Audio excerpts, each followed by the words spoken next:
हजार शम्मे फिरोजा हो रोशनी के लिए, नजर नहीं तो अंधेरा है आदमी के लिए। यानी रोशनी नजर की कायल है, देखने वाली आंख ही ना हो तो रोशनी क्या कर लेगी। इसी तरह से आपकी नजर कुछ कहानियां लेकर आई हूँ, सच्ची हैं। देखते हैं कि आपकी नजर तेज है या नहीं, समझ पाएंगे या नहीं। हमारी जिंदगी ही हमारे लिए रहस्य बन जाती है, हम अपने मन को समझ नहीं पाते।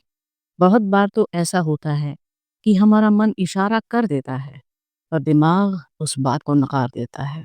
दिल और दिमाग अगर एक साथ हो जाएं तो पर्दाफाश हो जाता है और हकीकत सामने आ जाती है। कुछ ऐसी ही रहस्यमयी कहानियां हैं ओसीडी की। ओसीडी यानी ऑब्सेसिव कंपल्सिव डिसऑर्डर।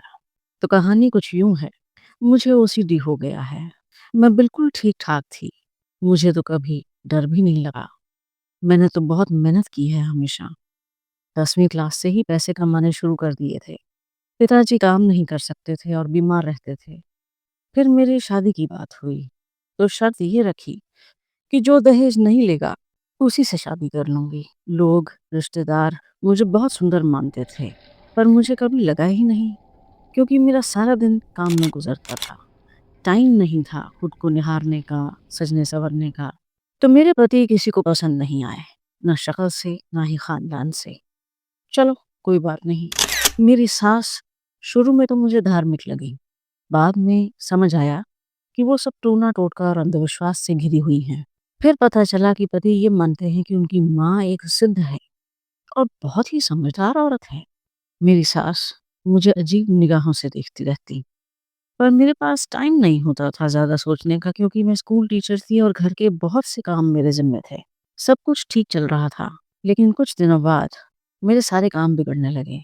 मेरी बनाई हुई सब्ज़ी खराब होने लगी, धोए हुए कपड़े भी मैले होने लगे, या फिर उनमें से डिटर्जेंट निकलता ही नहीं था। मेरी छोटी-मोटी ज्वेलरी गायब होने लगी, बहुत देर बाद मिलती और वो भी टूटी-फूटी। मैं, जो कि अपने घर की सबसे होनहार और सुलझी हुई लड़की थी, एक कन्फ्यूज्ड, घबराई हुई और बेशऊर औरत बन गई। हर काम को बार-बार करती थी, सोचती थी नमक ज़्यादा कैसे हो गया? कपड़े तो ठीक निचोड़े थे, डिटर्जेंट कैसे रह गया? मशीन तो अपना काम अच्छे से कर रही है ना? धोने के बाद फिर कपड़े दोबारा धोती, सब्जी 2-2 दफ़ा बनाती। समय बर्बाद होने लगा था, काम बढ़ने लगा, मैं रोने लगी और डिप्रेशन से घिर गई। सिर दर्द ठीक ही नहीं होता था, नींद की दवाइयाँ लेनी पड़ती थी। फिर डॉक्टर ने बोला, ओसीडी हो गया है आपको। एक ही तरह के विचार बार-बार आते हैं, एक ही काम को बार-बार करती हो। सच तो ये है कि मेरी सास मुझसे डरती थी कि मैं सुंदर कमाऊ लड़की हूँ और इनके इकलौते होनहार बेटे को कहीं उनसे छीन न लूँ। मुझे यूँ भी लगता कि एक अनपढ़ गँवार औरत ने मेरे जैसे पढ़ी-लिखी समझदार औरत को दवाइयों पे डलवा दिया। पर मुझे समझ नहीं आ रहा था कि मुझे क्या हुआ है? क्यों हुआ है मुझे ओसीडी? मुझे एक दिन फिर से सास ने पास की दुकान से सुई धागा लाने को कहा। वो कुछ सिल रही थी। इस बार मैंने ठान लिया कि सब्जी जब तक न बन जाए मैं किचन से बाहर नहीं निकलूंगी। मुझे उन पर शक था कि वो मेरे पीछे से सब्जी में कुछ मिलाएंगी। जब उनको पता लगा कि मैं किचन छोड़कर नहीं जा रही, तो फिर उन्होंने बेटे को आते ही फरमान सुनाया कि आज से किचन में वो खाना खुद बनाएंगी। तंग आ चुकी हैं वो मेरे नखरों से। मैं सोचती थी मेरे पति अच्छे इंसान हैं, मेरा साथ देते हैं। मैं इतनी बीमार हूँ पर मुझे कुछ नहीं कहते। मेरे साथ स्कूल का काम भी करते हैं। मैं रोती हूँ तो चुप भी करवाते हैं। मेरी सभी ज़रूरतों का ख्याल रखते हैं, जबकि मैं कोई भी घर का काम ठीक से नहीं कर पा रही।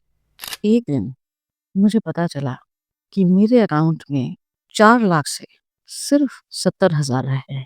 बाकी पैसे कहाँ गए?